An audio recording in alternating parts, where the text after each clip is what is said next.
Di antara nama-nama malaikat agung yang sering disebut manusia, ada satu nama yang hampir tak pernah terdengar.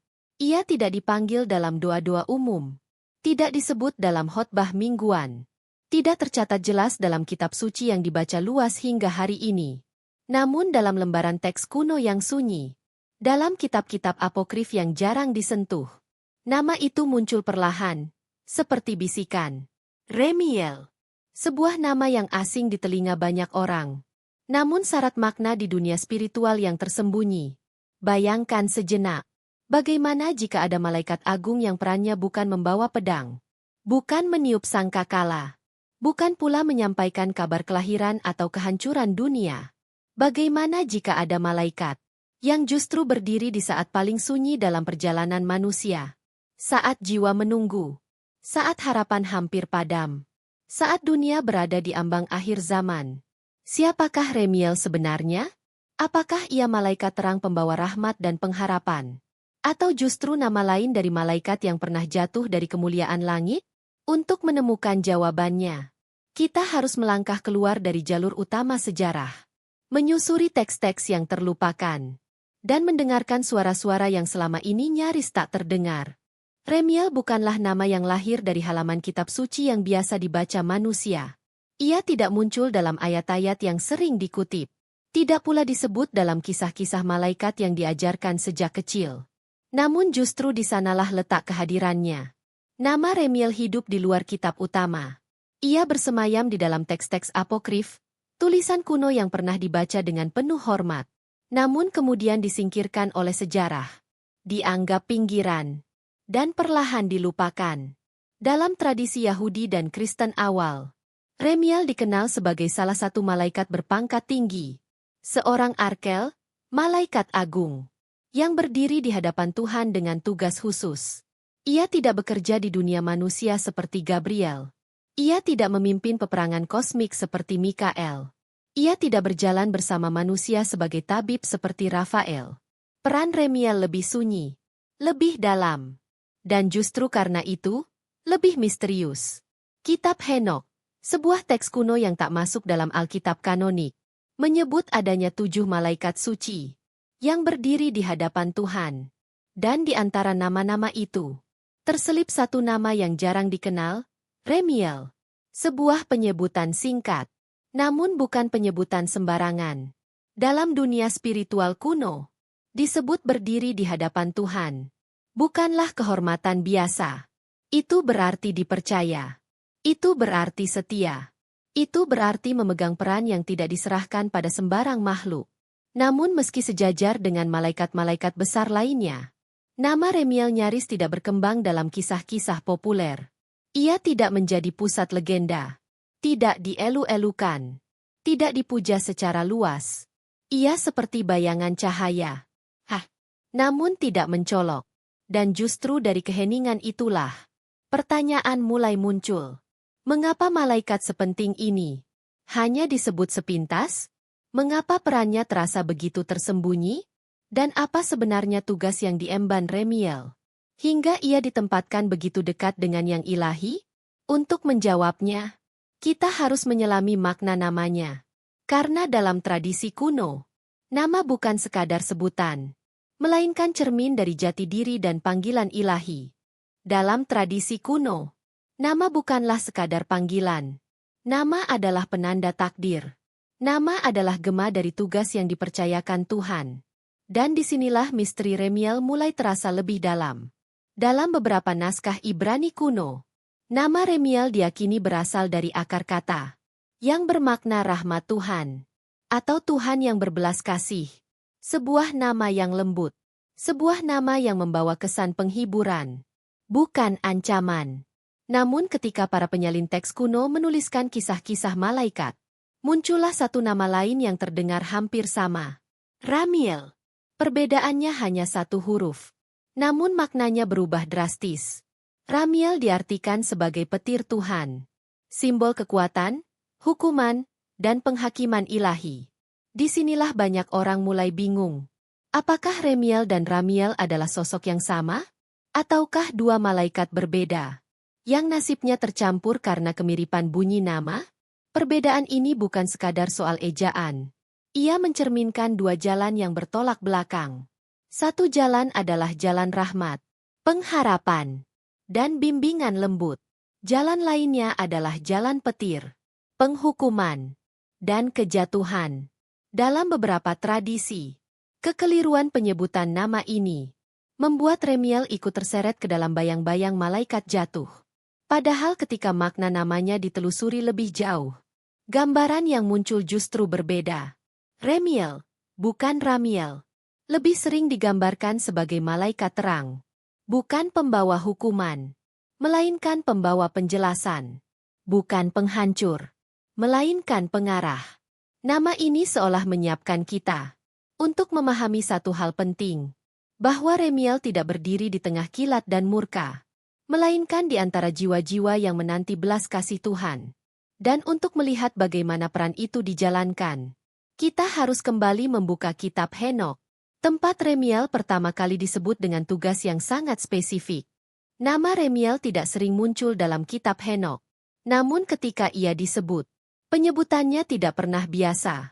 Di antara daftar malaikat-malaikat suci yang berdiri di hadapan Tuhan, Remiel tercantum dengan satu tugas yang singkat, namun syarat makna. Ia disebut sebagai malaikat yang ditetapkan atas mereka yang bangkit. Ungkapan ini tidak berbicara tentang manusia yang masih hidup. Ia tidak menunjuk pada dunia yang sedang berjalan. Ia mengarah pada sesuatu yang datang setelah segalanya berakhir.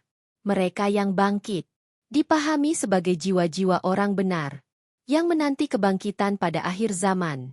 Roh-roh yang telah melewati kematian, namun belum mencapai penggenapan terakhir.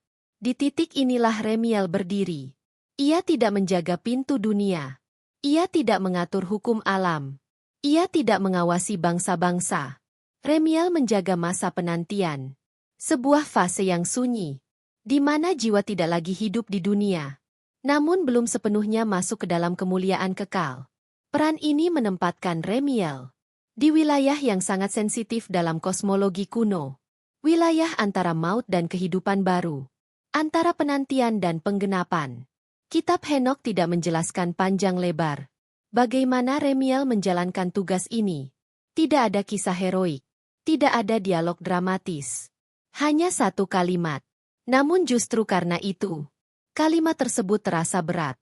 Karena dalam tradisi spiritual kuno, yang tidak dijelaskan panjang, seringkali adalah yang paling sakral. Remiel bukan malaikat yang bekerja di hadapan manusia. Ia bekerja di hadapan waktu. Ia mengawasi saat di mana harapan belum mati, namun belum juga terpenuhi.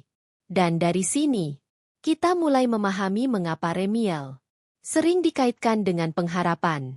Bukan harapan duniawi, bukan harapan yang segera terwujud, melainkan harapan yang bertahan, bahkan setelah kematian. Namun peran Remiel tidak berhenti di kitab Henokh. Ia kembali muncul dalam teks lain, dengan fungsi yang berbeda namun senada, sebagai penuntun penglihatan dan penafsir kehendak ilahi. Dan di sanalah kita melihat sisi Remiel yang berbicara. Dalam teks-teks apokaliptik sesudah kitab Henokh, Remiel tidak lagi sekadar disebut. Ia mulai berbicara. Namanya kembali muncul dalam kitab 2 Baruch, sebuah tulisan Yahudi kuno yang lahir di masa penuh keguncangan dan kehilangan harapan. Di dalam kitab ini, Baruch, seorang nabi, menerima penglihatan tentang dunia yang tenggelam dalam kegelapan, tentang penderitaan manusia, tentang dosa yang menumpuk seperti air hitam yang menggenangi bumi. Namun penglihatan itu tidak dibiarkan menggantung. Tuhan mengutus seorang malaikat untuk menjelaskan maknanya. Dan malaikat itu memperkenalkan dirinya sebagai Remiel, atau dengan nama lain yang digunakan dalam teks, Yeremiel. Remiel tidak datang membawa ancaman. Ia datang membawa penjelasan. Ia menjabarkan bahwa air gelap melambangkan dosa manusia, dan air terang melambangkan belas kasih Tuhan, yang kelak akan mengalir dan menyucikan kembali dunia. Peran Remiel di sini terasa jelas. Ia bukan pembawa hukuman. Ia adalah penerjemah kehendak ilahi. Penjembatan antara visi Tuhan dan pemahaman manusia yang terbatas. Pola yang sama muncul kembali Dalam kitab 4 Ezra. Dalam teks ini, Ezra bertanya dengan kegelisahan yang dalam. Berapa lama dunia yang penuh penderitaan ini akan berlangsung? Kapan keadilan Tuhan akan ditegakkan? Pertanyaan itu tidak dijawab langsung oleh suara Tuhan. Yang menjawab adalah seorang malaikat bernama Yeremiel. Sekali lagi, Remiel hadir sebagai pemberi jawaban. Bukan jawaban yang menenangkan secara instan, melainkan jawaban yang menempatkan segala sesuatu dalam kerangka waktu ilahi. Ia menjelaskan bahwa segalanya telah ditetapkan, bahwa penderitaan tidak abadi, dan bahwa akhir dari dunia yang rusak telah diperhitungkan oleh Tuhan. Dalam 2 Baruf dan 4 Ezra, Remiel tampil sebagai malaikat yang menemani manusia saat mereka mempertanyakan makna hidup dan akhir zaman. Ia tidak menghapus kegelisahan, namun ia memberi arah. Dan dari sinilah benang merah peran Remiel semakin jelas. Ia adalah malaikat visi, penafsir misteri, dan penjaga harapan di tengah kebingungan manusia. Namun justru karena perannya yang sunyi dan reflektif inilah, Remiel kerap tertutup oleh bayang-bayang malaikat lain. Dan bahkan, oleh bayang-bayang kisah kejatuhan, yang namanya hampir serupa dengannya. Di bagian berikutnya, kita akan memasuki wilayah paling rumit. Dalam kisah Remiel, persimpangan antara malaikat terang dan malaikat yang jatuh. Disinilah kisah Remiel menjadi paling membingungkan dan juga paling sering disalahpahami. Dalam kitab Henok yang sama, tempat Remiel disebut sebagai malaikat suci. Muncul pula kisah tentang para Watcher, malaikat penjaga yang turun ke bumi dan melanggar batas yang telah ditetapkan Tuhan. Mereka bersumpah bersama mengambil istri dari anak-anak manusia. Dan dari pelanggaran itu, lahirlah keturunan raksasa yang dikenal sebagai Nephilim. Di antara 20 pemimpin Watcher itu, tercantum satu nama yang terdengar akrab, Ramiel. Disinilah banyak orang mulai bertanya, apakah Ramiel ini adalah Remiel yang sama? Jika ia malaikat jatuh, bagaimana mungkin dalam pasal lain ia justru disebut sebagai malaikat suci yang berdiri di hadapan Tuhan? Pertanyaan ini tidak pernah dijawab secara tegas oleh teks. Namun dari sinilah para ahli mulai menelusuri lebih dalam makna, konteks, dan asal-usul nama Ramiel dengan makna petir Tuhan. Lebih sering dikaitkan dengan simbol hukuman dan murka. Sesuatu yang selaras dengan gambaran Watcher yang membawa kekacauan ke dunia. Sementara Remiel, yang berarti rahmat Tuhan, secara konsisten muncul dalam peran yang sangat berbeda. Sebagai penjaga kebangkitan, sebagai penafsir visi, sebagai pembawa jawaban dan pengharapan. Perbedaan makna ini terlalu besar untuk diabaikan sebagai kebetulan. Karena itu, banyak tradisi memahami bahwa Ramiel dan Remiel adalah dua figur berbeda yang terseret ke dalam satu bayang-bayang.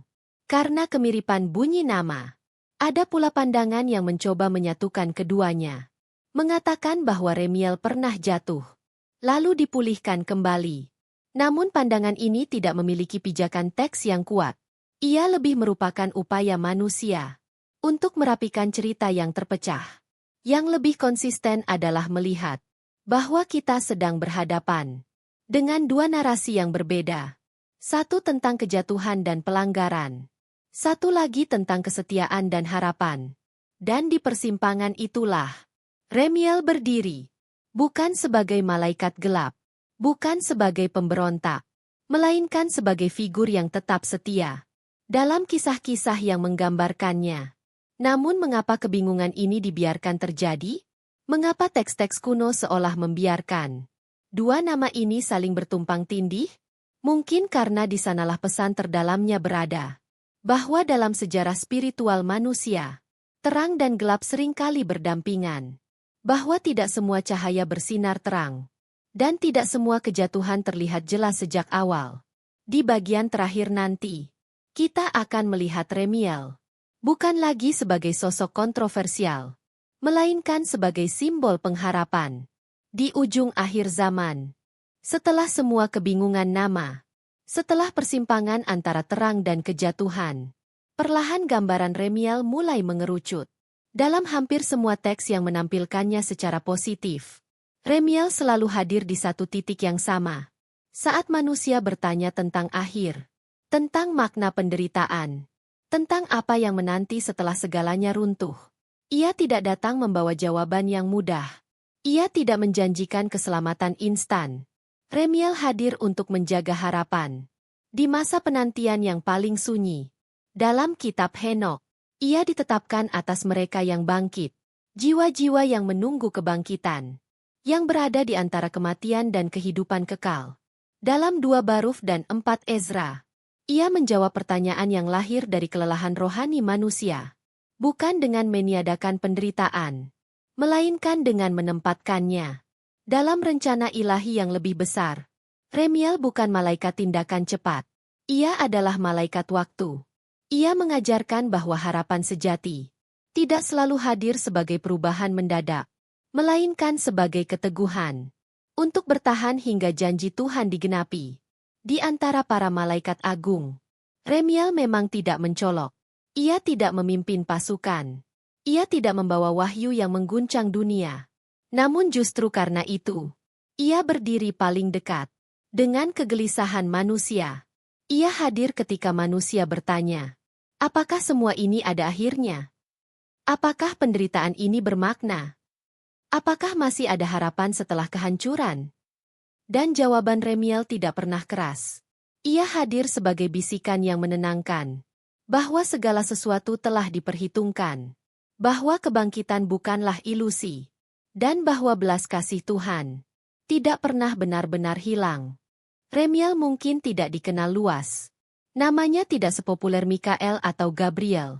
Ia hidup di luar kanon, di luar arus utama sejarah keagamaan. Namun justru dari sanalah maknanya memancar. Dalam teks-teks yang terpinggirkan, Remiel mengingatkan kita bahwa hikmah ilahi tidak selalu datang dari yang paling terang. Kadang, ia hadir sebagai cahaya senja, tidak menyilaukan, namun cukup untuk menuntun langkah. Di saat hari hampir berakhir, kisah Remiel adalah kisah tentang harapan yang bertahan bahkan setelah segalanya tampak usai. Tentang rahmat yang berjalan berdampingan dengan keadilan. Tentang janji kebangkitan di balik bayang-bayang akhir zaman. Apakah Remiel nyata secara harfiah atau simbolis? Pesan yang dibawanya tetap hidup, bahwa selalu ada jalan menuju pengampunan. Selalu ada kemungkinan untuk bangkit, selama manusia mau mendengarkan bisikan dari atas. Dan mungkin, di antara hiruk-pikuk nama-nama besar, kita justru paling membutuhkan malaikat seperti Remiel, yang tidak berteriak, namun setia menjaga harapan hingga akhir.